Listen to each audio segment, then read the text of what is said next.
Honorable Mr. Chairman, Your Excellencies, Mr. le Professeur, Mr. le Directeur Général, Mr. le Directeur Délégué, esteemed members of the jury, delightful Balgro, members of the proposition, fellow members of the opposition, members of the House, ladies and gentlemen.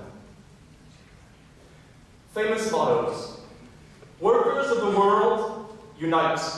The guard dies, but does not surrender. Liberty, equality, fraternity. On hearing those words, you perhaps felt a chill curl up your spine. At least, you remember a small moment in history, a struggle, an ideal. These words have moved men in the past. And coming before you tonight, asking you to look past our national motto, I feel like a heretic. But sometimes the heretic is necessary to give birth to new beliefs, to new cultures, by casting away the idols of the past. And ladies and gentlemen, tonight the idol we cast away is the illusion of the French national motto. Beware the power of words. As George Orwell once said, if thought corrupts language, language can also corrupt thought.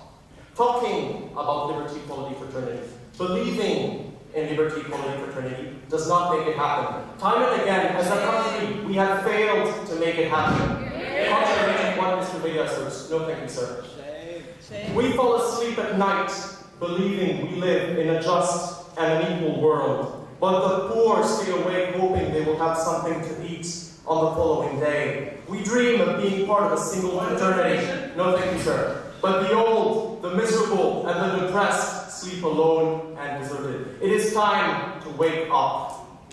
Those three words do not represent who we are as a society. It is easy to say that this motto... Yes, sir? Does this represent the whole world or just France? Well, it represents most of the whole world. But we are here tonight criticizing the founding principles of France.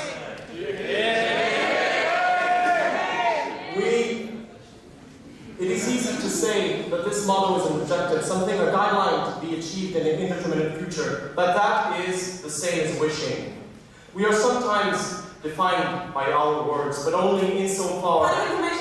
No, thank you, madam. But only insofar as they bring around a course of action. Imagine Martin Luther King's speeches without the civil rights movement.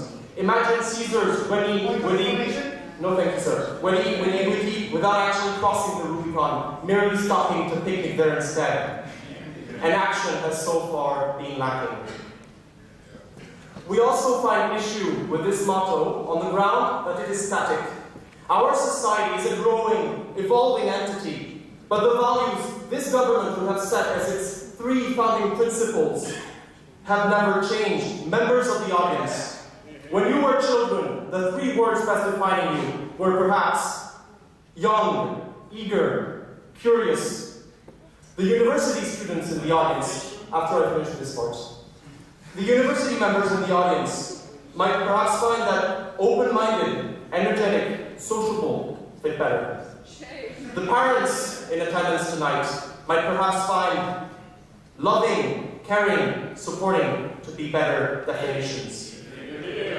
On the other hand, in 100 words, in 100 years, only one word will suit us, and this word is expired. And coincidentally, this also applies to liberty, equality, fraternity. It is my hard task to call it an expired motto. Expired and gone to see its maker. An ex-motto, as Monty Python would have put it. Has not equality also evolved from equality between only rich men to also equality between men and women?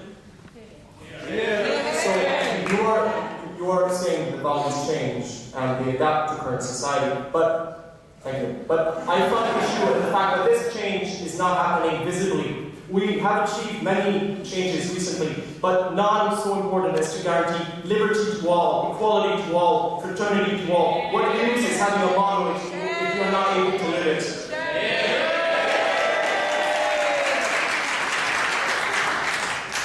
Now, I recall in the great show of history, Word, Family, Motherland, was a short-lived episode.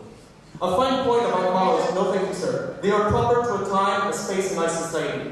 I love my family. France has a very special place in my heart. Work, let's call it a companion of hardship, but I firmly reject, no thank you sir, work, family, motherland, as a motto representative of an unjust time, unjust space, unjust society. It is time to write a remake proper to our time, as my colleagues Abdullah and Johnny will add, and more importantly, a remake we can relate to and we can act upon. Our culture is paramount. We would be very little without the cultural identity we inherited birth, expand upon when able to act, and pass on to our children when the time is right. But certain aspects of our society are too important to be kept in their archaic state. The French motto is a piece of history, archaic history, and if we stop looking at the past for advice and start begging it for answers, we are not only failing to plan, we are planning to fail. Yeah. Some seem to think the French society started at the conception of its motto. It actually goes back quite a long time before.